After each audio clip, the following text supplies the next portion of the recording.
Shalom, puji bagi nama Tuhan kalau di malam hari ini, di hari yang ke-8, kita dapat berkumpul bersama-sama seperti murid-murid Tuhan Yesus yang boleh berkumpul untuk menantikan curahan kuasa Roh Kudus. Biarlah kita semua juga senantiasa rindu menantikan curahan kuasa Roh Kudus memenuhi di dalam segenap kehidupan kita. Saat malam hari ini kita akan menyembah Tuhan, kita akan meninggikan nama Tuhan dengan pujian yang mengatakan, berhembuslah Roh Kudus.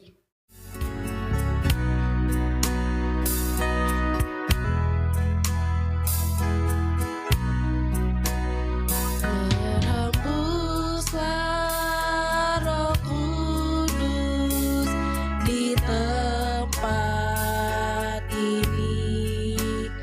Berhembuslah Roh Kudus dengan kuasa-Mu, pulihkanlah gereja-Mu di akhir zaman.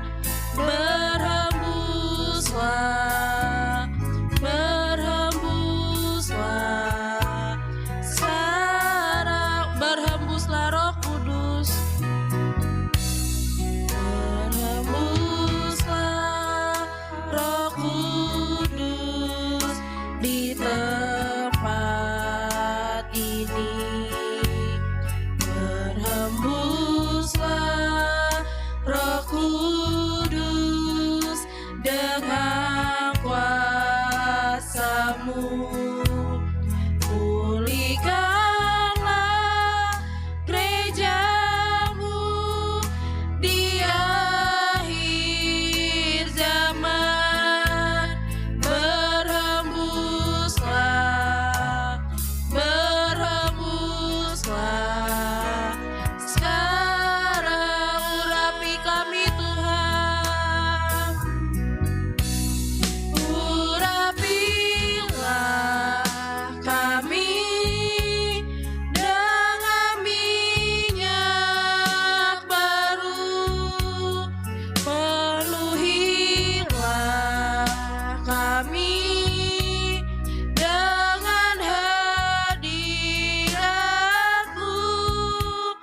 Kami rindu Tuhan melihat kuasa-Mu dicurahkan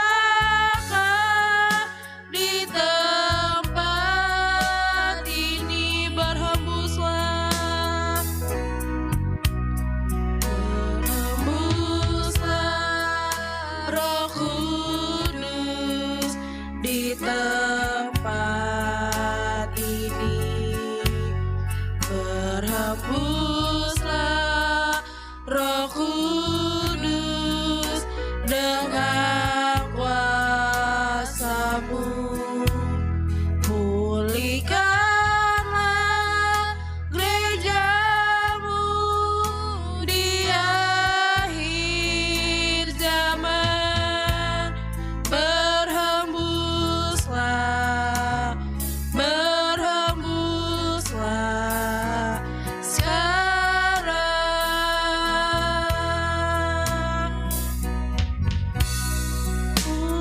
Urapilah kami dengan minyak baru, penuhilah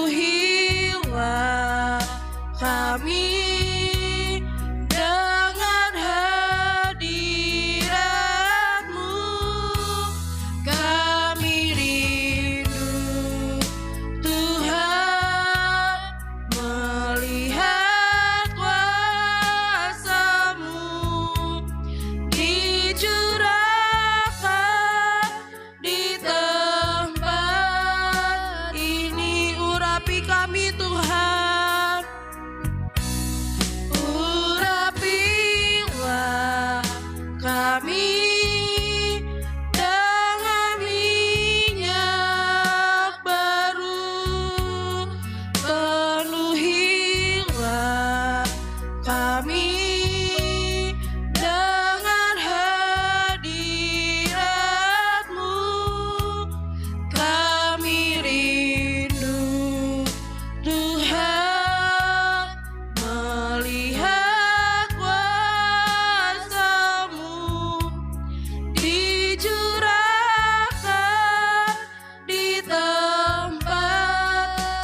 katakan urapi kami Tuhan. Urapilah kami dengan minyak baru, penuhilah kami dengan hadirat-Mu. Kami rindu Tuhan melihat kuasa-Mu dicurahkan di tempat ini, dicurahkan di hati kami, dicurahkan di hati kami.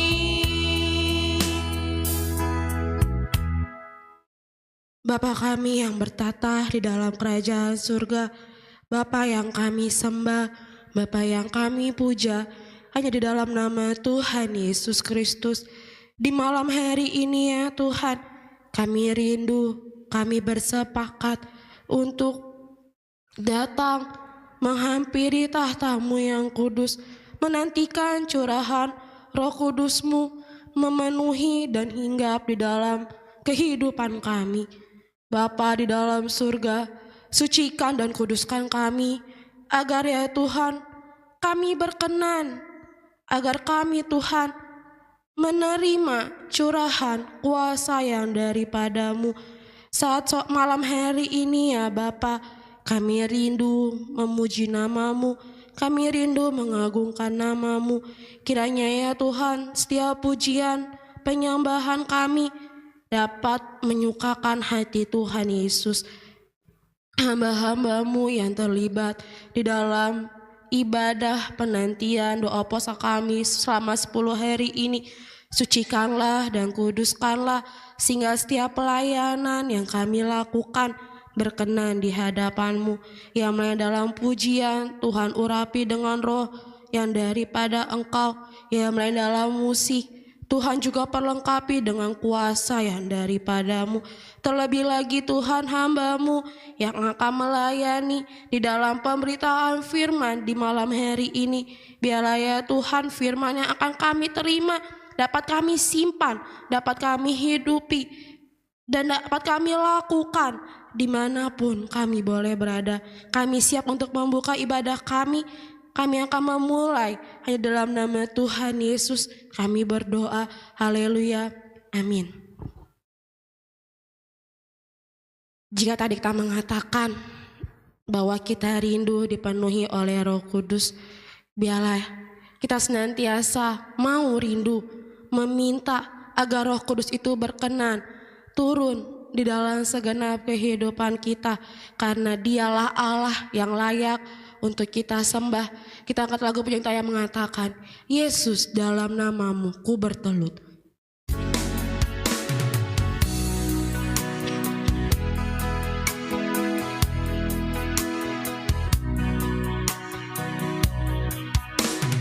Yesus dalam nama-Mu ku bertelut.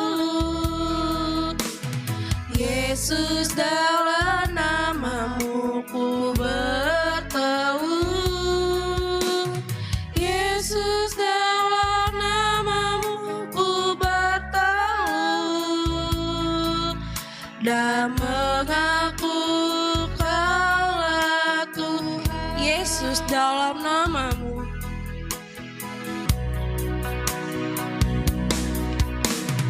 Yesus dalam nama-Mu ku bertelut.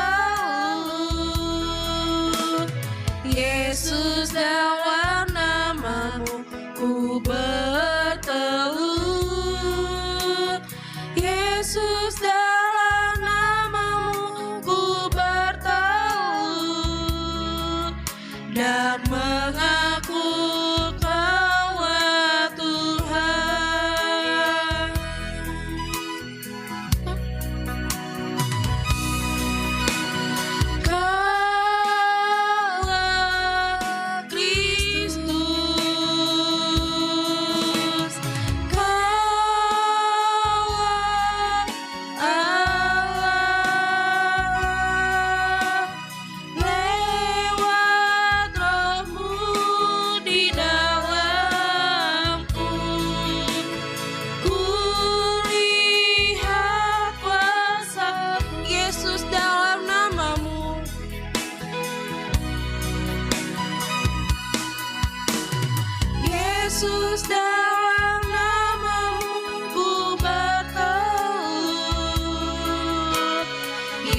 kuasa-Mu.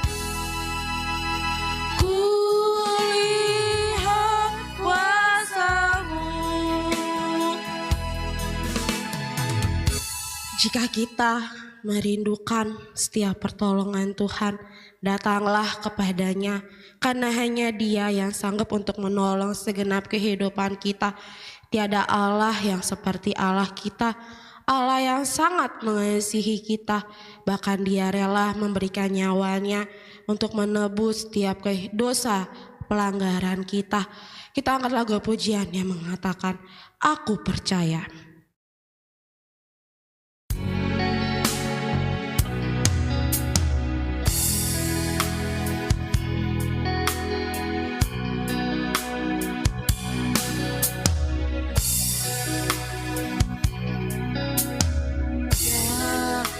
Seperti Engkau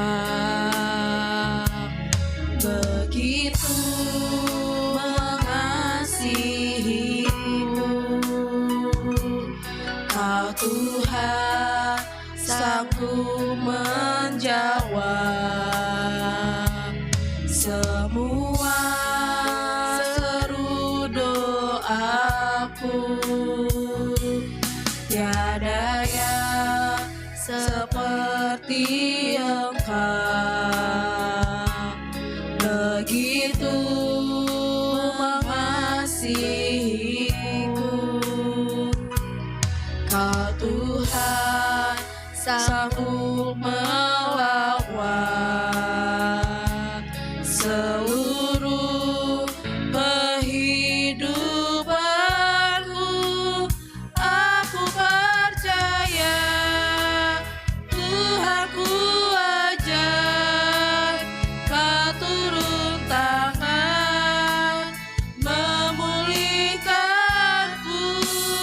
Aku percaya Tuhanku dahsyat, Kau turun tangan memberkatiku. Tiada yang seperti Engkau Tuhan,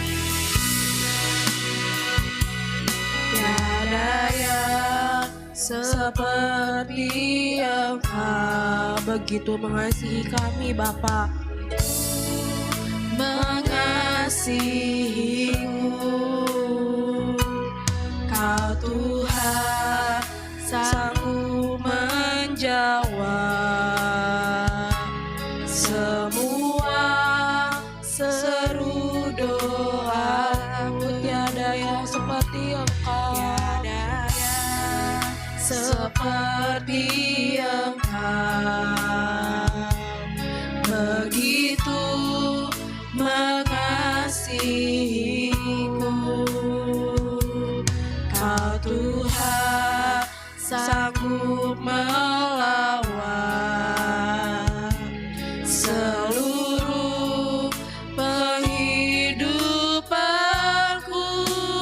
Aku percaya Tuhanku ajaib, Kau turun tangan memulihkanku.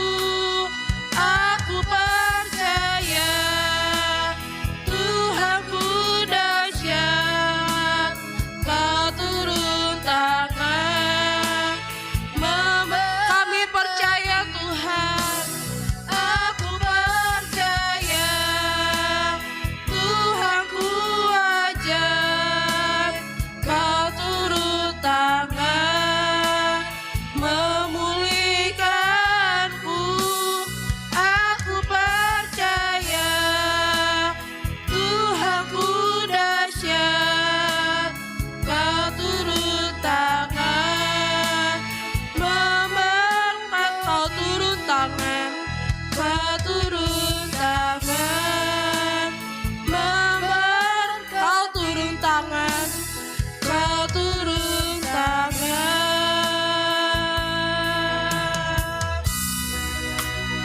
memberkatiku. Haleluya. Kita semua sudah diberkati oleh Tuhan Yesus Kristus. Tiba saatnya kita akan masuk di dalam yang terpenting untuk mendengarkan sabda kebenaran firman Tuhan. Kita siapkan hati kita, kita arahkan seluruh pikiran kita tertuju kepada firman, agar firman yang kita terima di malam hari ini tidak sia-sia. Kita lagu pejuta yang mengatakan, Tuhan, aku rindu.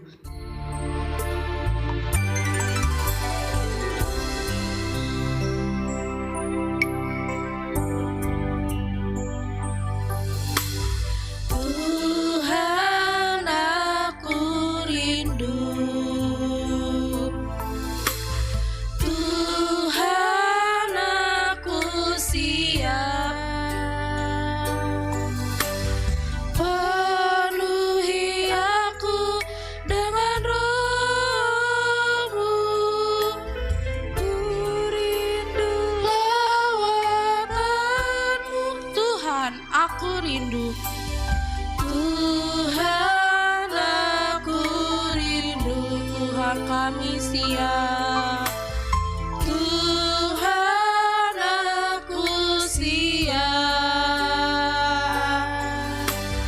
penuhi aku dengan roh-Mu, ku rindu lawatan-Mu. Ku rindukan Kau hadir di sini saat ini, Tuhan. Ku rindukan Roh-Mu mengurapi saat ini, Yesus. Tuhan, aku rindu.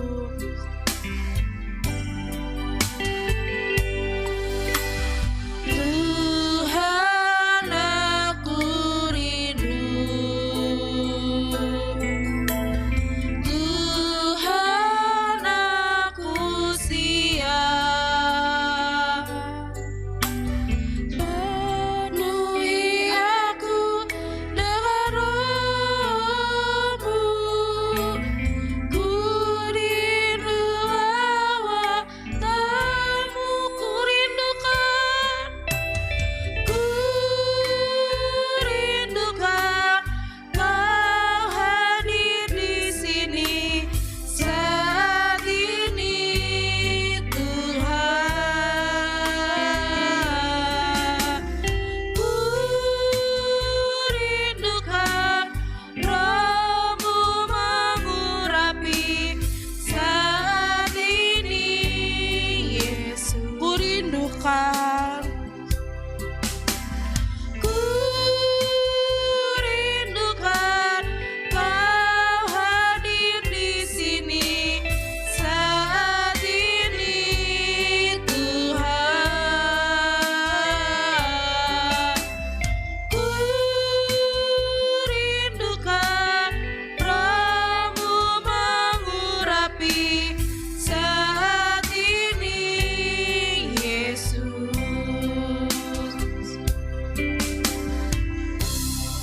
Inilah yang menjadi pengakuan kami kepadamu ya Bapa. Kami rindu, kami siap untuk mendengarkan firman-Mu.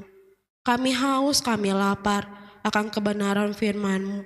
Penuhilah hati kami, penuhilah bejana kami dengan kebenaran firman-Mu, agar ya Tuhan, firman yang kami terima di malam hari ini menjadi rema, menjadi ingat-ingatan, dan biarlah kami dapat melakukan kebenaran firman-Mu, agar kami semua menjadi saksi, menjadi terang dimanapun kami berada. Tuhan Yesus, hamba-Mu yang Engkau pakai untuk mewartakan firman kepada kami di malam hari ini, perlengkapilah dengan kuasa yang daripada-Mu, sehingga setiap firman yang terucap, setiap firman yang dikatakan itu berasal daripada Engkau saja. Kami siap mendengarkan firman-Mu, hanya dalam nama Tuhan Yesus kami berdoa. Haleluya, amin.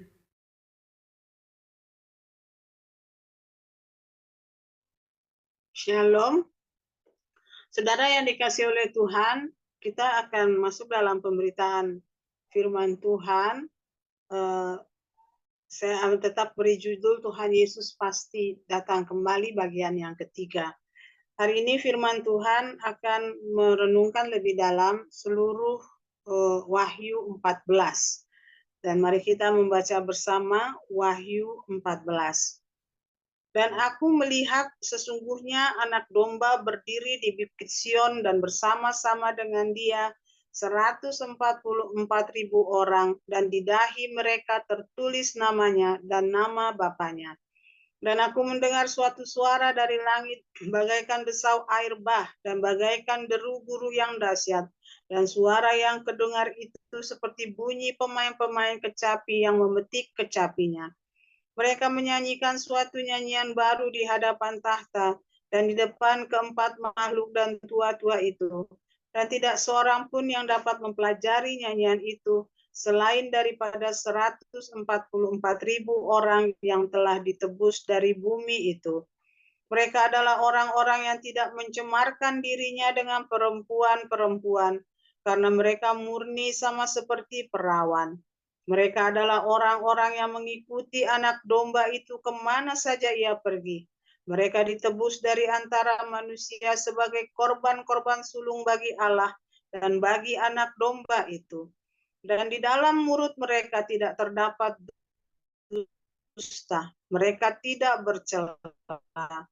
Dan aku melihat seorang malaikat lain terbang di tengah-tengah langit, dan padanya ada Injil yang kekal diberitakan kepada mereka yang diam di atas bumi, dan kepada semua bangsa, dan suku, dan bahasa, dan kaum. Dan ia berseru dengan suara nyaring, takutlah akan Allah dan muliakanlah dia, karena telah tiba saat penghakimannya, dan sembahlah dia yang telah menjadikan langit dan bumi dan laut dan semua mata air.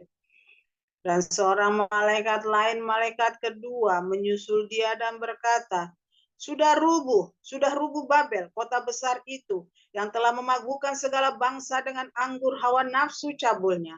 Dan seorang malaikat lain, malaikat ketiga, menyusul mereka dan berkata dengan suara nyaring, jikalau seorang menyembah binatang dan patungnya itu, dan menerima tanda pada dahinya atau pada tangannya, maka ia akan minum dari anggur murka Allah yang disediakan tanpa campuran dalam cawan murkanya. Dan ia akan disiksa dengan api dan belerang di depan mata malaikat-malaikat kudus dan di depan mata anak domba. Maka asap api yang menyiksa mereka itu naik ke atas sampai selama-lamanya. Dan siang malam mereka tidak henti-hentinya disiksa, yaitu mereka yang menyembah binatang serta patungnya, dan barang siapa yang telah menerima tanda namanya. Yang penting di sini ialah ketekunan orang-orang kudus yang menuruti perintah Allah dan iman kepada Yesus. Dan aku mendengar suara dari sorga berkata, tuliskan, berbahagialah orang-orang mati yang mati dalam Tuhan sejak sekarang ini. Sungguh, kata Roh, supaya mereka boleh beristirahat dari jelih lelah mereka, karena segala perbuatan mereka menyertai mereka. Dan aku melihat sesungguhnya ada suatu awan putih, dan di atas awan itu duduk seorang seperti anak manusia dengan sebuah mahkota emas di atas kepalanya dan sebilah sabit tajam di tangannya. Maka keluarlah seorang malaikat lain dari bait suci, dan ia berseru dengan suara nyaring kepada dia yang duduk di atas awan itu, ayunkanlah sabitmu itu dan tuailah, karena sudah tiba saatnya untuk menuai, sebab tuaian di bumi sudah masak. Dan ia yang duduk di atas awan itu mengayunkan sabitnya ke atas bumi, dan bumi pun dituailah. Dan seorang malaikat lain keluar dari bait suci yang di sorga, juga padanya ada sebilah sabit tajam. Dan seorang malaikat lain datang dari mesbah, ia berkuasa atas api, dan ia berseru dengan suara nyaring kepada malaikat yang memegang sabit tajam itu, katanya, ayunkanlah sabitmu yang tajam itu dan potonglah buah-buah pohon anggur di bumi, karena buahnya sudah masak. Lalu malaikat itu mengayunkan sabitnya ke atas bumi dan memotong buah pohon anggur di bumi dan melemparkannya ke dalam kilangan besar, yaitu murka Allah. Dan buah-buah anggur itu dikilang di luar kota, dan dari kilangan itu mengalir darah, tingginya sampai ke kekang kuda dan jauhnya 200 mil. Amin. Saudara yang dikasihi oleh Tuhan Yesus, kita semua percaya bahwa Tuhan Yesus pasti akan datang kembali. Dan kalau Ia datang kembali, maka Dia akan menyuruh malaikatnya untuk meniupkan sangkakala dan kita semua mengalami pengangkatan. Peristiwa terangkatnya orang percaya itu dimulai dengan terangkatnya orang-orang yang mati dalam Tuhan. Dan mereka digambarkan sebagai 144.000 orang-orang kudus yang dikumpulkan di Bukit Sion.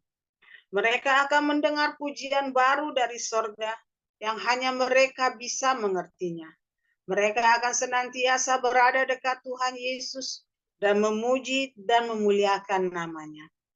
144 orang ini bagi banyak hamba Tuhan diartikan sebagai orang-orang Israel yang diselamatkan oleh karena mereka percaya kepada Tuhan Yesus. Orang-orang yang dimeteraikan, orang-orang yang hidupnya bersih dan setia mengikut Tuhan Yesus sampai akhir. Seperti dituliskan di dalam Wahyu 7 ayat 2 sampai 8, ada 144.000 orang Israel yang dimeteraikan oleh Allah di dahinya dan mereka diselamatkan dari kuasa antikristus. Tetapi ada juga orang yang berpendapat bahwa orang-orang yang 144.000 ini juga berbicara tentang para martir, para orang-orang yang menderita bahkan sampai menjadi martir mati karena nama Tuhan Yesus, karena memberitakan Injil. Seperti yang dialami oleh Stefanus di dalam Kisah Para Rasul 7 ayat 54 sampai 56, demikian bunyi firman Tuhan. Ketika anggota-anggota Mahkamah Agama itu mendengar semuanya, sangat tersusuk hati mereka. Maka mereka menyambutnya dengan gertakan gigi. Tetapi Stefanus yang penuh dengan Roh Kudus menatap ke langit, lalu melihat kemuliaan Allah dan Yesus berdiri di sebelah kanan Allah. Lalu katanya, sungguh aku melihat langit terbuka dan Anak Manusia berdiri di sebelah kanan Allah. Stefanus adalah martir pertama yang dicatat di dalam Alkitab sejak kenaikan Tuhan Yesus Kristus. Dia adalah orang yang terkenal saleh, hidup kudus, hidup mengikut Tuhan Yesus dengan setia. Dia dengan berani memberitakan siapa Tuhan Yesus bahkan di depan para anggota Mahkamah Agama. Dan karena keberaniannya itu, banyak orang menolak berita yang diberitakan oleh Stefanus dan Stefanus dihukum dengan dirajam sampai mati. Menjelang kematiannya, dia melihat bahwa kematiannya tidak sia-sia karena dia melihat langit terbuka dan dia melihat Allah dan Tuhan Yesus yang ada di sebelah kanan Allah. Dan dia mendengar suara Yesus untuk datang ke sana. Saudara yang dikasih oleh Tuhan, apakah 144.000 itu adalah orang-orang Israel yang diselamatkan di zaman akhir ataukah mereka yang menjadi martir? Kita tahu mereka yang mengalami pengangkatan yang dikumpulkan bersama-sama dengan Tuhan Yesus adalah orang-orang yang hidup berpedoman kepada firman Tuhan. Dalam perkataannya tidak ada dusta. Dalam kehidupannya tidak ada nafsu, apalagi nafsu perzinahan. Mereka digambarkan hidup seperti perawan. Mereka tidak mengikuti cara hidup dunia yang penuh kecemaran. Mereka setia mengikut Tuhan Yesus sampai akhir. Saudara, sesungguhnya saudara yang dikasihi oleh Tuhan, Tuhan menyediakan waktu bagi manusia untuk bertobat. Tuhan kisah Wahyu 14 ini ditulis setelah Wahyu 13 tentang munculnya seorang antikris yang memaksa semua manusia untuk menyembah patung binatang, untuk menyembah binatang, menyembah iblis. Antikris yang digambarkan seperti domba yang bertanduk dua, tetapi bukan domba, saudara. Bukan Tuhan Yesus, tapi orang tokoh yang hendak menyamakan dirinya sama seperti Yesus. Dan kita tahu, saudara, walaupun kita mungkin berhadapan dengan antikris, masa antikris itu akan kita hadapi, tokoh antikris itu akan muncul dan kita mungkin masih hidup di sana. Sesungguhnya kita tahu bahwa Tuhan masih memberi kesempatan kepada semua orang untuk bertobat dan percaya kepada Tuhan Yesus. Kita lihat di selanjutnya, Tuhan mengutus malaikatnya, saudara. Ada 3 kali diinikan malaikat. Yang pertama, saudara, adalah malaikat yang memberitakan Injil yang kekal kepada semua manusia di bumi, dari segala bangsa, dari segala suku, dari segala bahasa dan kaum. Saudara yang dikasih oleh Tuhan, menjelang Tuhan Yesus datang, maka saudara, pemberitaan Injil akan berjalan dengan luar biasa. Saya tadi sore menonton saya mengikuti sebuah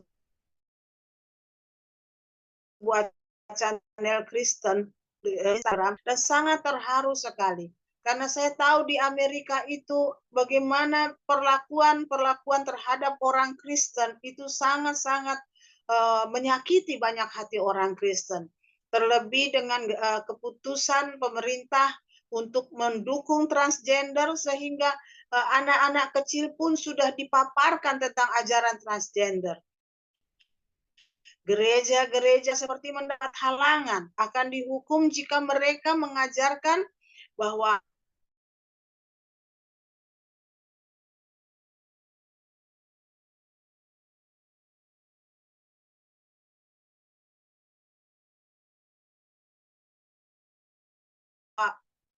tentang satanisme. Sehabis sekolah ada ekstrakurikuler, yaitu belajar tentang setan.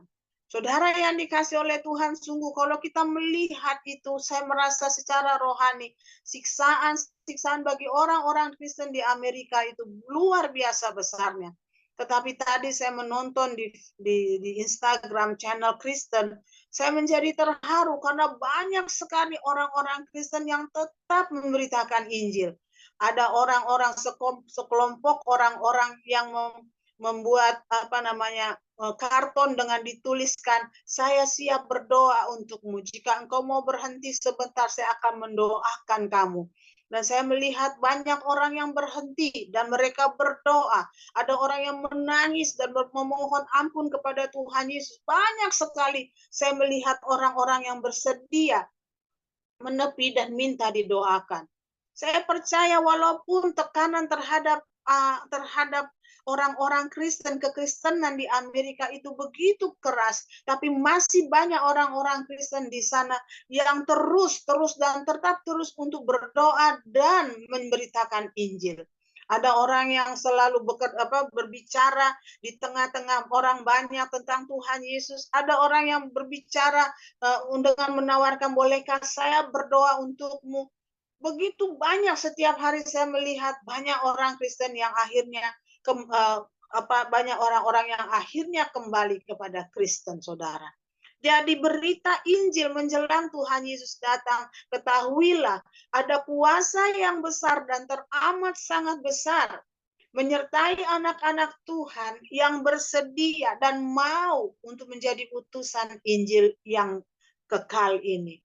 Saudara harus tahu bahwa saudara harus ambil bagian dalam pemberitaan Injil ini. Memberitakan Injil kepada semua suku, bangsa, bahasa, dan kaum. Inilah saat di mana Roh Kudus dicurahkan dengan luar biasa kembali, sehingga di mana-mana saudara terjadi tuaian-tuaian yang sangat banyak untuk Tuhan. Saya baru-baru ini mendengar di sebuah acara Kristen di YouTube bahwa Afrika berbondong-bondong orang menjadi Kristen. Walaupun di sana, saudara, banyak sekali orang yang dibunuh karena kebencian terhadap orang Kristen. Tapi tidak terbendung orang-orang datang kepada Tuhan Yesus. Saya juga sudah bicara kemarin di Timur Tengah dan di berbagai negara. Mari sebagai bagian anak-anak Tuhan yang mendengar firman Tuhan, bangkitlah kita bersama-sama. Mari kabarkan Injil agar semakin hari semakin banyak orang percaya kepada Tuhan. Ada malaikat yang diutus untuk memberitakan, saudara yang dikasihi oleh Tuhan, Injil yang kekal. Namun ada juga malaikat yang disuruh Tuhan untuk berseru bahwa Babel sudah rubuh, Babel sudah hancur. Apakah Babel itu, saudara? Babel itu adalah pemerintahan atau penguasa antikristus. Dimulai dari Nebukadnezar sampai terakhir adalah kerajaan Roma. Babel adalah pemerintahan antikristus yang tidak dapat bertahan melawan kuasa Allah yang menyertai umat Tuhan yang setia dan tetap mau bersaksi. Seseram apapun, seseram apakah, semengerikan apakah penindasan dari kuasa antikristus itu, sesungguhnya mereka adalah kuasa yang lemah dan tidak akan dapat bertahan melawan kuasa Roh Kudus yang ada pada anak-anak Tuhan. Saudara yang dikasih oleh Tuhan, gambaran pemerintahan antikris itu, saudara, adalah dapat dilihat dalam penglihatan Raja Nebukadnezar dalam mimpinya, yaitu patung Nebukadnezar. Demikian juga penglihatan tentang makhluk yang dilihat oleh Daniel di dalam Daniel 7, saudara. Kita lihat saja mula-mula dari patung Nebukadnezar di dalam Daniel 2 ayat 32 sampai 35. Adapun patung itu kepalanya dari emas tua dan dada dan lengannya dari perak, perut dan pinggangnya dari tembaga, sedang pahanya dari besi dengan kakinya sebagian dari besi dan sebagian lagi dari tanah liat. Sementara tuanku melihatnya, terungkit lepas sebuah batu tanpa perbuatan tangan manusia. Lalu menimpa patung itu tepat pada kakinya yang dari besi dan tanah liat itu, sehingga remuk. Maka dengan sekaligus diremukannya lah juga besi, tanah liat, tembaga, perak, dan emas itu, dan semuanya menjadi seperti sekam di tempat pengirikan pada musim panas. Lalu angin menghembuskannya sehingga tidak ada bekas-bekasnya yang ditemukan. Tetapi batu yang menimpa patung itu menjadi gunung besar yang memenuhi seluruh bumi. Amin.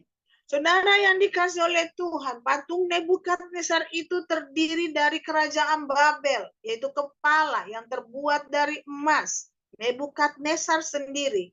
Kedua adalah Media Persia yang terbuat dari perak. Dan yang ketiga adalah Yunani yang terbuat dari tembaga. Dan yang keempat adalah Roma.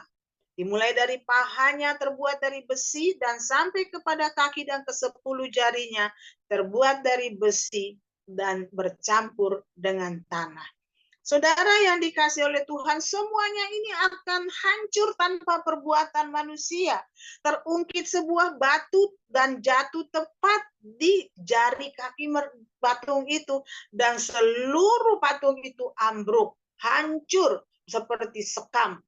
Ya, saudara, dan di atas itu kemudian dari batu yang kecil itu muncullah gunung yang sangat besar dan sangat tinggi. Itulah pemerintahan Tuhan kita, pemerintahan Tuhan Yesus Kristus. Saudara yang dikasih oleh Tuhan, kita saat ini masih ada di dalam pemerintahan yang keempat. Pemerintahan antikristus yang keempat, yaitu kerajaan Roma. Kita lihat kaki pahanya mula-mula adalah besi, tetapi kemudian semakin ke bawah menjadi besi yang bercampur tanah. Itu menunjukkan bahwa kekuatannya semakin hari semakin lemah dan rapuh. Sebab besi dan tanah tidak akan bisa bercampur dengan baik. Saudara yang dikasih oleh Tuhan, oleh kuasa Tuhan Yesus, seluruh patung itu menjadi hancur, dan kita lihat ada gunung yang tinggi. Itulah pemerintahan Tuhan kita Yesus Kristus.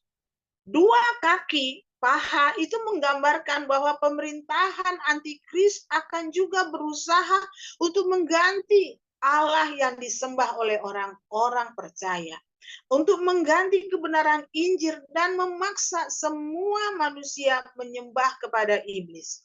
Ya, kalau kerajaan Babel, kerajaan Media Persia, kerajaan Yunani, mereka, saudara yang dikasih oleh Tuhan, tidak berani mengutik-ngutik anak-anak Tuhan di dalam penyembahan kepada Allah.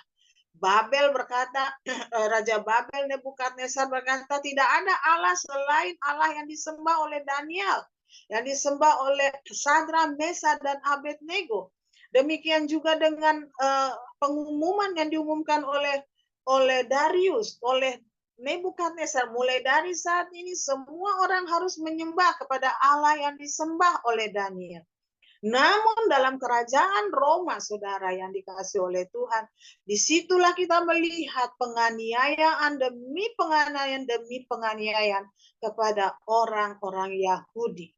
Saudara yang dikasih oleh Tuhan, pada masa munculnya seorang kaisar bernama Kaisar Adrian, saudara, begitu bencinya dia kepada orang-orang Yahudi, ya, di tempat di mana bekas bait Allah itu dihancurkan, dia menaruh patung kepalanya di tempat yang bekas ruang Maha Kudus, saudara. Dan kemudian dia juga mengatakan bahwa Adrian Kaisar adalah Allah. Saudara yang dikasih oleh Tuhan, dialah yang membuat wilayah Israel dirubah namanya menjadi wilayah Palestina Syria. Saudara yang dikasih oleh Tuhan, dia melakukan itu karena dia begitu benci kepada orang-orang Israel, dan dia merubah wilayah Israel menjadi wilayah Palestina untuk melukai hati orang-orang Israel. Kenapa? Karena bangsa Palestina atau bangsa Filistin sudah lama hancur, sudah lama habis sesuai dengan perintah Allah. Tetapi dia merubah namanya menjadi Filistin untuk menunjukkan kepada orang Israel, kamu tidak berhasil menaklukkan Filistin. Begitu selanjutnya dan selanjutnya. Sampai saat ini pemerintahan antikristus akan berusaha, saudara yang dikasih oleh Tuhan, membuat kita tunduk kepada segala aturannya. Tetapi di balik itu juga membuat kita menjadi orang-orang yang menyembah kepada iblis, menyembah kepada patung. Saudara yang dikasih oleh kita juga melihat malaikat yang ketiga, saudara. Tuhan berkata, malaikat Tuhan berkata, siapa yang menyembah patung itu, patung binatang itu, dan memakai tandanya pada tangan atau dahi, akan merasakan minum cawan anggur, yaitu murka Allah. Seperti yang dituliskan tadi saya akan bacakan lagi. Dan seorang malaikat lain, malaikat ketiga, menyusul mereka dan berkata dengan suara nyaring, jikalau seorang menyembah binatang dan patungnya itu dan menerima tanda pada dahinya atau pada tangannya, maka ia akan minum dari anggur murka Allah yang akan disediakan tanpa campuran dalam cawan murkanya. Dan ia akan disiksa dengan api dan belerang di depan mata malaikat-malaikat kudus dan di depan mata anak domba. Maka asap api yang menyiksa mereka itu naik ke atas sampai selama-lamanya. Dan siang malam mereka tidak henti-hentinya disiksa, yaitu mereka yang menyembah binatang serta patungnya itu, dan barang siapa yang telah menerima tanda namanya. Saudara yang dikasih oleh Tuhan, kita seringkali memikir, apa sih tanda di tangan dan di dahi? Orang berkata mungkin microchips, itu bisa saja terjadi. Ya, mungkin akan ada saatnya di mana PBB akan mengumumkan bahwa manusia itu harus memakai chip untuk identifikasi dirinya di tangan atau di dahinya. Itu bisa saja terjadi. Sama seperti baru-baru ini Ketua WHO mengumumkan bahwa kita akan mengadakan vaksin massal lagi untuk mencegah terhadap pandemi yang akan datang setelah COVID. Pandemi apa kita nggak tahu, tapi mereka sudah mencanangkan harus diberikan vaksin. Saya katakan kepada saudara, jangan lagi saudara memberi diri saudara divaksin. Karena jelas saudara, ternyata vaksinasi yang diadakan untuk COVID kemarin adalah vaksin yang justru mengakibatkan banyak kematian. Vaksin yang berasal dari mRNA, vaksin mRNA seperti Pfizer, Moderna. Demikian juga satu lagi, saya lupa namanya. Tetapi itu semua disuntikan, dan pada booster yang ketiga dan keempat, di sanalah terjadi orang-orang yang mati karena vaksin itu, saudara. ya, orang yang tiba-tiba mengalami serangan jantung, orang yang tiba-tiba bahkan dari anak-anak, ya. Dan kemudian kalau kita mengikuti segala apa sih sebenarnya mRNA ini? Ternyata saudara, mRNA ini sudah dibuat dari berapa tahun yang lalu. Dan mereka sudah menyuntikkannya kepada hewan-hewan, kepada ternak, dan juga menaruhnya di dalam sayur-sayuran yang ditanam petani. Tujuannya apa? Ternyata salah satu tujuan mRNA adalah supaya banyak orang yang tidak bisa melahirkan. Begitu jahatnya agenda antikris, saudara. Baru-baru ini ada katakan, wah, IKN, ibu kota negara, akan menjadi kota smart city, smart kota yang smart. Ya, saya mengikuti apa itu kota smart. Ya, 15 minute city katanya seperti itu. Dan mereka sedang berlomba-lomba membuat smart city. Tetapi pada akhirnya ada agenda di 2030 semua kota akan dibuat bentuk smart city. Apa yang terjadi? Kita tidak menjadi orang bebas. Kemanapun kita harus dipantau, berapa makanan yang harus kita makan, kita itu akan terdeteksi. Kalau kita makan lebih dari kalori yang seharusnya, kita akan mengalami teguran atau apa, uang kita semua. Ternyata smart city bukan di sisi pertama dia memang membuat kemudahan dan kenyamanan, tetapi di balik itu ada niat untuk menguasai manusia. Ya saudara, semua dibuat untuk tujuan, di depannya selalu tujuan demi kebaikan kita bersama. Tetapi ada agenda iblis yang menyertai itu semua. Dan masih banyak lagi saudara, masih banyak lagi. Diagendakan untuk harus dilakukan, diterapkan di seluruh dunia. Kolaps bank-bank besar di Amerika itu adalah satu hal yang sengaja dibuat untuk apa? Untuk membuat mata uang digital Amerika. Kalau sekarang kita mengenal uang digital seperti kripto, Bitcoin, ya, Ethereum dan lain sebagainya, itu adalah uang digital yang tidak desentralisasi. Tetapi digital Amerika, US, uang digital yang akan diberlakukan akan merupakan mata uang desentralisasi. Mereka akan mengamati itu semua. Dan saudara, ini sudah diuji cobakan di Nigeria. Ketika mereka menerapkan uang digital, maka setiap warga Nigeria hanya boleh mengambil uang 400 apa itu mata uang dia, saya tidak tahu. Tidak boleh lebih, uang cash hanya bisa segitu. Tidak bisa. Sementara uang yang diambil itu tidak cukup untuk mengambil untuk kebutuhan kehidupan satu hari. Mereka dibatasi sehingga banyak yang memberontak. Sedang diuji cobakan di mana-mana, saudara. Kemarin saya nonton Elon Musk, kalau saudara tahu, ya, yang mempunyai pabrik Tesla, mobil Tesla.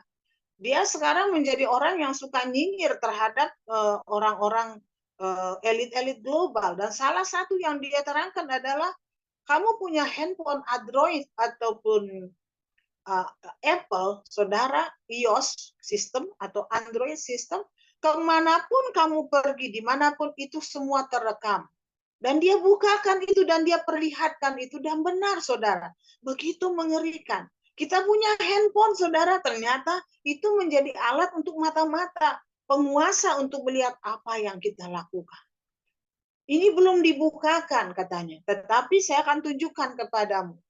Dan saya merasa, oh ngeri. Nah, kita tidak perlulah membahas terlalu banyak tentang itu. Saya mendengar banyak, tetapi saya tidak mau ceritakan banyak. Karena apa? Karena apapun yang akan dirancangkan oleh antikris, termasuk vaksinasi, termasuk digital money, termasuk penyembahan berhala, termasuk tanda chip di tangan dan di dahi, itu tidak akan pernah bisa berhasil. Karena apa? Karena mereka adalah kekuasaan yang lemah. Selama ada anak-anak Tuhan yang selalu berseru dan berdoa, saudara, kepada Tuhan, maka segala usaha yang mereka kerjakan mungkin hanya berhasil di berbagai tempat, tetapi akan terjadi kekacauan. Eropa dan Amerika misalnya, mereka berusaha menjatuhkan Rusia dan mendukung Ukraina di dalam perang. Tetapi mereka sendiri akhirnya saling bertengkar. Kalau saudara ngikuti berita, pipa yang berasal dari Rusia menuju ke Eropa untuk menyalurkan gas, ternyata dibom oleh Amerika, sehingga orang Eropa, pemimpin Eropa mencak-mencak kepada Presiden Biden, apa-apaan sih kamu? Gitu. Begitu terus, ya, sehingga satu demi satu, ya, kalau kita ngikutin Macron, kemudian Perdana Menteri Jerman datang pergi kepada Rusia minta supaya jangan ditutup ekspor gas, ekspor segala macam gandum dan sebagainya. Dan Rusia bersedia, baik, saya akan berikan kepada kamu. Sudah mulai ada di antara mereka sendiri kekacauan. Saya yakin apapun yang sedang dirancangkan oleh antikris, semengeri apapun, saudara, ingin diterapkan ke seluruh dunia, selama ada orang-orang yang mau berdoa, yang mau tetap percaya, itu tidak akan bisa sampai kepada kita, kepadanya. Itu sebabnya saya menghimbau kepada saudara untuk berdoa bagi pemerintah kita. Mintalah kepada Tuhan supaya pemimpin bangsa kita jangan tunduk kepada sistem antikris. Walaupun kita bilang, Alkitab berkata banyak pemimpin-pemimpin dunia yang melacurkan diri kepada Babel, kepada perempuan yang ada di atas itu. Itu juga disebut Babel. Tetapi kita berdoa supaya pemerintah kita punya keberanian. Bayangkan saudara kalau seperti yang terjadi di Eropa tahun 2030, mereka tidak boleh lagi ada lahan pertanian dan lahan peternakan dengan alasan itu merusak lingkungan. Jadi apa yang mereka makan? Mereka sedang membuat makanan-makanan yang dibuat dari lab, ya, daging cloning. Mungkin juga dengan sayuran, mereka tidak lagi memakai sayur asli, mereka membuatnya. Dan itu semua belum tentu baik, karena konon yang membuat itu menjadi mengkloningkan itu ada sel kanker di situ. Ada janin bayi di situ. Kebenarannya saya kurang tahu, tetapi banyak orang berkata daging yang dihasilkan dari cloning itu, yang konon 70% daging yang dikonsumsi di Singapura adalah daging hasil lab, itu rasanya enak, empuk, dan sangat-sangat mudah dimakan. Oleh sebab itu kalau kita dilarang makan daging ayam yang dari ayam sebenarnya, kita dilarang, waduh, repot sekali.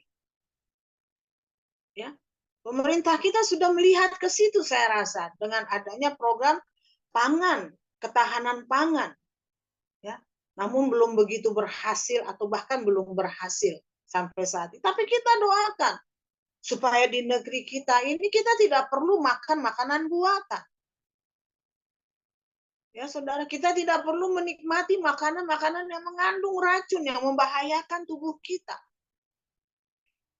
Itu semua akan dilakukan oleh antikris. Pemerintahan antikris yang selain pertama dia menyuruh kita menyembah kepada iblis, tunduk kepada segala aturan antikris. Ya, tetapi di sisi lain, ya, kita ditawarkan pakai tanda di tangan, di dahi. Kalau tidak, kamu tidak boleh berdagang, kamu tidak boleh membeli, tidak boleh menjual, saudara. Antikris itu adalah seorang tokoh. Memang iblis seperti itu, dia ingin meniru Tuhan. Oleh sebab itu dipakainya tanda di tangan, tanda di dahi. Sebenarnya itu adalah tanda dari Allah. Ya, kita buka. Yang pertama tanda di tangan, tanda di dahi dari Allah itu. Yang pertama adalah tanda keselamatan Tuhan untuk umatnya. Dalam Keluaran 13 ayat 8 sampai 9 dikatakan, pada hari itu harus kau beritahukan kepadamu, kepada anakmu laki-laki, ibadah ini adalah karena mengingat apa yang dibuat Tuhan kepadaku pada waktu aku keluar dari Mesir. Hal itu bagimu harus menjadi tanda pada tanganmu dan menjadi peringatan di dahimu, supaya hukum Tuhan ada di bibirmu, sebab dengan tangan yang kuat Tuhan telah membawa engkau keluar dari Mesir. Tanda di tangan, tanda di dahi yang pertama adalah tanda bahwa keselamatan Tuhan terjadi bagi kita. Kita dipanggil keluar dari kegelapan menuju terangnya yang ajaib. Dengan tangan Tuhan yang kuat, kita dimerdekakan dari perbudakan Mesir. Saudara yang dikasih oleh Tuhan, kalau iblis menyuruh kita memakai tanda di tangan, tanda di dahi, itu berarti sama saja dengan berkata, keselamatan yang dari Tuhan sudah tidak ada padamu. Keselamatan padamu ada padaku, kata iblis barangkali seperti itu. Ya, itulah tanda supaya kita melupakan keselamatan dari Tuhan. Dan yang kedua, tanda di tangan, tanda di dahi itu berbicara tentang ketaatan kita kepada seluruh firman Tuhan. Di dalam Ulangan 6 ayat 4 sampai 9 dikatakan, dengarlah hai orang Israel, Tuhan itu Allah kita, Tuhan itu Esa. Kasihilah Tuhan Allahmu dengan segenap hatimu dan dengan segenap jiwamu dan dengan segenap kekuatanmu. Apa yang kuperintahkan kepadamu pada hari ini, haruslah engkau perhatikan. Haruslah engkau mengajarkannya berulang-ulang kepada anak-anakmu dan membicarakannya apabila engkau duduk di rumahmu, apabila engkau sedang dalam perjalanan, apabila engkau berbaring, dan apabila engkau bangun. Haruslah juga engkau mengikatkannya sebagai tanda pada tanganmu, dan haruslah itu menjadi lambang di dahimu. Dan haruslah engkau menuliskannya pada tiang pintu rumahmu dan pada pintu gerbang. Amin. Tanda di tangan, tanda di dahi itu berbicara tentang ketaatan kita kepada seluruh firman Allah. Kita merenungkannya, kita ajarkan juga kepada anak-anak kita. Tanda bahwa kita mengasihi Allah kita dengan segenap hati, dengan segenap jiwa, dan dengan segenap kekuatan kita. Itu tanda di tangan dan di dahi yang dari Allah. Dan yang tanda ketiga, saudara, adalah tanda bahwa kita hanya menyembah Allah yang hidup, Allah yang kita kenal di dalam nama Tuhan Yesus Kristus. Itulah tanda di tangan dan di dahi yang ketiga. Di dalam Ulangan 11 ayat 16 sampai 18 dikatakan, hati-hatilah supaya jangan hatimu terbujuk sehingga kamu menyimpang dengan beribadah kepada Allah lain dan sujud menyembah kepadanya. Jika demikian, maka akan bangkitlah murka Tuhan terhadap kamu, dan ia akan menutup langit sehingga tidak ada hujan dan tanah tidak mengeluarkan hasil. Lalu kamu lenyap dengan cepat dari negeri yang baik diberikan Tuhan kepadamu. Tetapi kamu harus menaruh perkataanku ini dalam hatimu dan dalam jiwamu. Kamu harus mengikatkannya sebagai tanda pada tanganmu dan haruslah itu menjadi lambang di dahimu. Lambang di dahi, tanda di tangan, bahwa kita hanya menyembah Allah yang Esa itu. Allah yang kita kenal sebagai Allahnya Abraham, Allahnya Ishak, Allahnya Yakub, Allah Israel, Allah yang kita sembah di dalam nama Tuhan Yesus. Jadi kalau iblis memaksakan tanda itu di tangan dan di dahi manusia, itu berarti bahwa kita hendak diarahkan untuk tidak lagi mengakui kepada Allah dan menyembah beribadah hanya kepada Dia. Kita akan menyembah kepada Allah lain, kita akan diseret kepada ajaran yang sesat. Itulah upaya iblis tentang tanda di tangan, tanda di dahi. Tuhan katakan, saudara yang dikasih oleh Tuhan, tidak bisa kamu makan dan minum, tidak bisa kamu belanja, kamu tidak bisa menjual kalau kamu tidak punya tanda itu. Oleh sebab itu, tanda yang seharusnya bersifat kita, hubungan kita dengan Tuhan diganti dengan kesenangan atau kepentingan perut kita. Kita akan menjadi orang-orang yang takut lapar. Kita menjadi orang-orang yang takut tidak punya pekerjaan. Kita menjadi orang-orang yang serba ketakutan sehingga kita mau tunduk dengan cara-cara yang diperintahkan iblis kepada kita. Saya tidak tahu seperti apa tanda daripada iblis itu. Kalau itu microchips atau apa, itu bisa saja. Tetapi yang terutama kata Tuhan adalah kita hidup kudus dan tetap memegang iman kepada Tuhan Yesus. Ketaatan kita, kekudusan kita, dan iman kita kepada Tuhan Yesus harus kita pertahankan. Maka dengan demikian, antikris tidak akan pernah bisa menyentuh kepada kita. Saudara yang dikasih oleh Tuhan, selanjutnya kita lihat gambaran tentang kedatangan Tuhan Yesus. Di sana ada awan-awan dan Tuhan Yesus bertahta, duduk di tahtanya di sana. Apa yang dilakukan? Dia akan menyabit bumi ini sehingga bumi ini dituai. Siapakah yang dituai oleh Tuhan? Itulah orang-orang yang diangkat oleh Tuhan Yesus. Ya, mereka akan dikumpulkan menjadi satu. Seperti lagu gandum di gudang, gandum di gudang. Itulah yang dikerjakan Tuhan Yesus saat pengangkatan itu terjadi. Namun setelah itu apa yang terjadi setelah pengangkatan, saudara? Ada malaikat lain yang disuruh Tuhan. Disuruh untuk menyabit lagi anggur-anggur yang ada di dunia. Anggur-anggur itu adalah perbuatan-perbuatan, buah-buah dari perbuatan-perbuatan cemar, perbuatan jahat, perbuatan-perbuatan yang mengikuti iblis sebagai Tuhan. Dari orang-orang yang tidak percaya kepada Tuhan Yesus, orang-orang yang tidak takut kepada Tuhan, perbuatan-perbuatannya itu membuahkan, saudara, membuahkan anggur yang menjadi murka Tuhan. Akan ada balasan kepada orang-orang yang tidak setia kepada Tuhan Yesus. Saudara yang dikasih oleh Tuhan, sorga itu nyata. Tapi saudara juga harus ingat, neraka itu juga nyata. Kita melihat betapa tersiksanya orang-orang yang memakai tanda di tangan dan di dahi dari iblis. Betapa tersiksanya orang-orang yang menyembah patung. Betapa tersiksanya orang yang mengikuti apa yang diarahkan oleh antikris, apa yang dikehendaki oleh iblis. Mereka akan mengalami hukuman selama-lamanya. Namun mereka yang mati di dalam Tuhan boleh berbahagia dan beristirahat.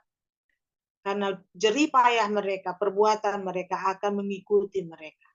Demikian dengan orang yang bertahan dengan iman sampai Tuhan Yesus datang. Sampai tuain besar itu terjadi dan selesai. Kita akan hidup bersama-sama dengan Tuhan Yesus. Penuh dengan sukacita, penuh dengan kebahagiaan, penuh dengan kedamaian. Kita tidak lagi mengenal rasa takut, tidak lagi mengenal rasa khawatir, kita tidak lagi mengenal rasa kecewa, ya, merasa dikhianati. Tidak akan ada hal seperti itu di sorga. Saat kita bersama dengan Tuhan Yesus, kita hanya ada di dalam kebahagiaan dan kedamaian selama-lamanya. Mari saudara, ini saatnya kita semua bangkit. Karena tanda-tanda itu sudah dinyatakan. Peringatan demi peringatan sudah diberitakan. Jangan saudara anggap sepele seluruh peringatan-peringatan Tuhan. Tapi biarlah kita mau bangkit, kita mau bersama-sama dengan pertolongan Tuhan, dengan curahan Roh Kudus, kita beritakan Injil. Kita bekerja di ladang Tuhan, memperbesar pekerjaan Tuhan di gereja kita, memperbesar kapasitas Roh Kudus di gereja kita, karena kita semakin hari semakin tunduk, semakin peka kepada suara Allah, suara arahan firman Tuhan. Kita menjadi sehati dengan orang-orang yang akan dikumpulkan bertemu dengan Tuhan Yesus di awan-awan. Saya berharap kita semua menerima berkat dari firman Tuhan hari ini. Tuhan Yesus memberkati. Shalom. Saudara yang dikasih oleh Tuhan, kita akan masuk di dalam doa. Tapi sebelumnya kita akan mengangkat pujian, Ku Mau di Sana.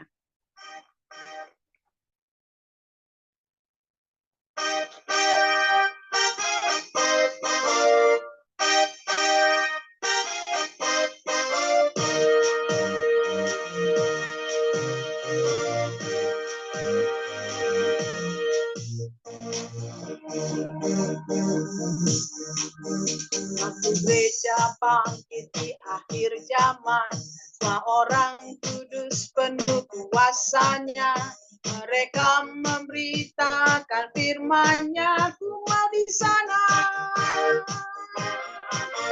Waktu Tuhan nyatakan rencananya, memanggil kita dari semua bangsa, Dia kuatkan hati dan tangan kita. Aku mau di sana. Ku mau hidup berperang sambil bersorak. Ku akan tinggikan banjir bagi Tuhanku. Tuhan siapkan aku. Mari kita berkata, Kerajaanmu datang, kehendakmu jadi. Ku mau di sana. Ku mau di sana. Ku mau di sana. Waktu trompet bunyi, ku mau di sana. Waktu musuh jatuh, ku mau di sana. Waktu Tuhan datang, ku mau di sana. Musuh dikalahkan, ku mau di sana.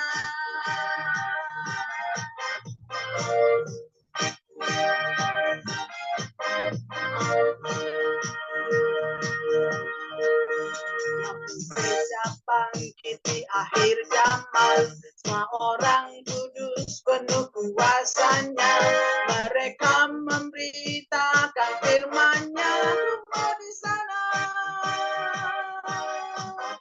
Waktu Tuhan nyatakan rencananya, memanggil kita dari semua bangsa, Dia kuatkan hati dan tangan kita. Ku mau di sana. Ku mau ikut berperang sambil bersorak.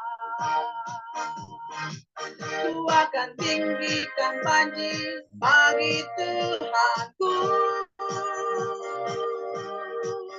Tuhan siapkan aku. Mari kita berkata, Kerajaanmu datang, kehendakmu jadi. Ku mau di sana. Ku mau di sana. Ku mau di sana. Waktu trompet bunyi, ku mau di sana. Waktu musuh jatuh, ku mau di sana. Waktu Tuhan datang, ku mau di sana. Musuh dikalahkan, ku mau di sana. Ku mau di sana. Ku mau di sana. Ku mau di sana. Ku mau di sana. Waktu trompet bunyi, ku mau di sana. Waktu musuh jatuh, ku mau di sana. Waktu Tuhan datang, ku mau di sana. Musuh digalakkan, ku mau di sana. Ku mau di sana. Ku mau di sana.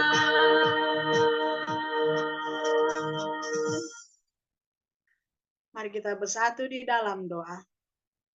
Ya Tuhan, kami ingin menjadi bagian dari kumpulan umat Tuhan yang Tuhan selamatkan, yang Tuhan lumputkan dari murka yang akan Tuhan curahkan kepada setiap orang yang tidak percaya dan menjadi musuh Allah. Kami ingin Tuhan berpegang teguh kepada firman-Mu.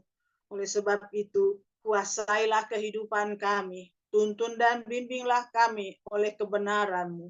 Dan biarlah kami Tuhan senantiasa Engkau jamah dan penuhi hatinya, supaya kami memiliki hati yang lembut dan rela untuk melakukan seluruh perintah-Mu. Hidup kudus, hidup suci, hidup benar, bukan dengan kekuatan kami, tetapi dengan pertolongan Roh Kudus. Ini adalah masa di mana kami tidak boleh bermain-main dan menganggap ya Tuhan bahwa ini adalah waktu yang begitu saja berlalu. tetapi kami harus memperhatikan apa yang sudah terjadi di sekeliling kami. Dan kami menyadari satu demi satu dan semakin hari semakin lengkap firman Tuhan yang telah Tuhan genapi. Inilah saatnya kami bersiap ya Tuhan untuk bersama-sama bangkit memberitakan Injil lewat gereja Bethel Injil sepenuh. Lawat Tuhan gereja kami dengan Roh Kudus. Sebab tanpa penyertaan Roh Kudus yang hadir dalam kehidupan anak-anak-Mu, kami akan menjadi orang-orang yang lemah dan tidak berdaya. Kami menjadi orang-orang yang tidak mengerti firman Tuhan. Kami menjadi orang-orang yang tidur dan tidak bersaksi.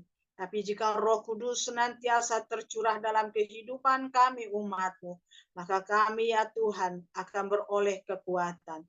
Kami tahu Tuhan, seperti hamba-Mu Stefanus yang mati karena nama-Mu. Resiko Tuhan, akibat itu juga akan bisa terjadi ke dalam hidup kami. Tetapi kami percaya ya Tuhan, hidup kami di tangan-Mu, mati kami di tangan-Mu.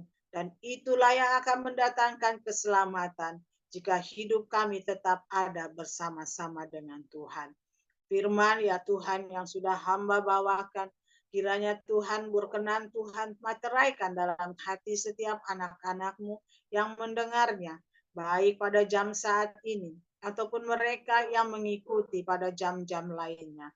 Saudara-saudara kami ya Tuhan, yang sedang memiliki masalah dan pergumulan, yang mengalami ya Tuhan masa di mana mereka hampir putus asa, kiranya Tuhan memberi kekuatan dan menolong mereka.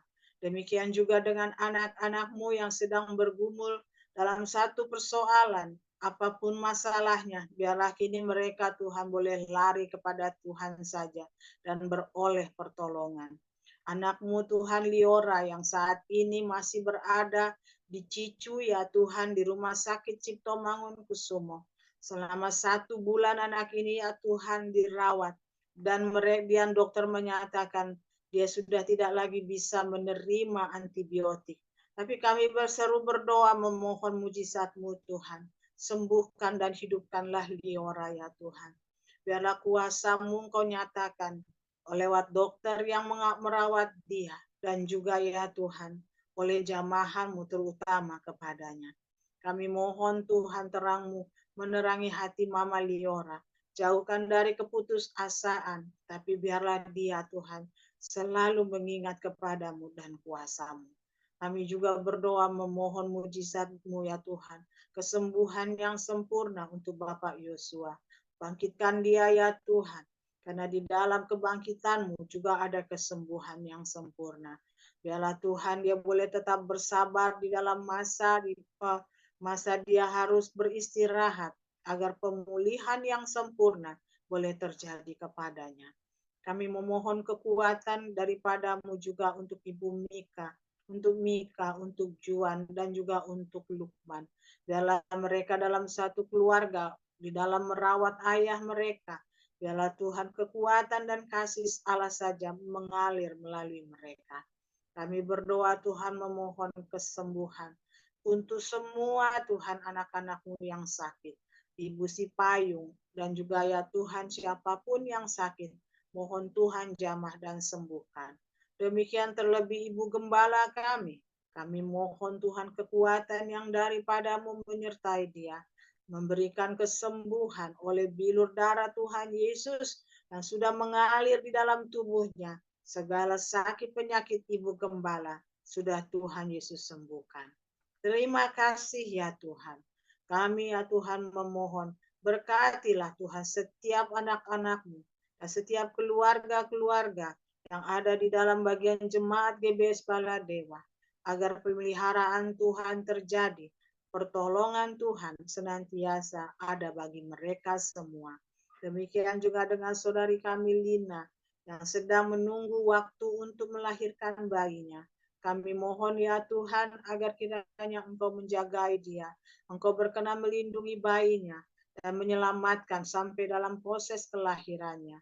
Engkau berkenan memberkati ya Tuhan Ronald ya Tuhan, demikian juga Tuhan Lina, agar mereka boleh sehati sepakat di dalam membangun rumah tangga yang sudah Tuhan adakan bagi mereka.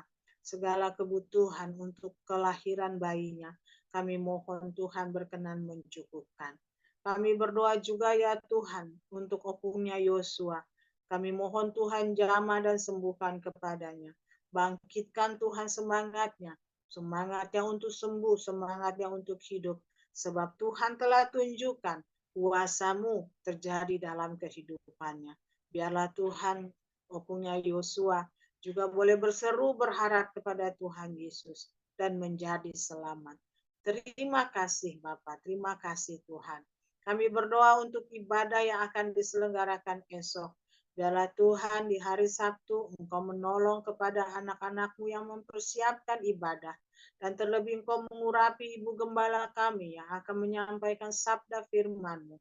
Biarlah kekuatan yang dari Tuhan menyertai dia dan kuasa dari Roh Kudus menyertai perkataannya.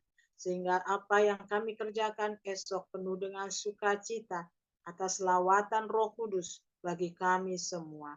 Terima kasih ya Tuhan.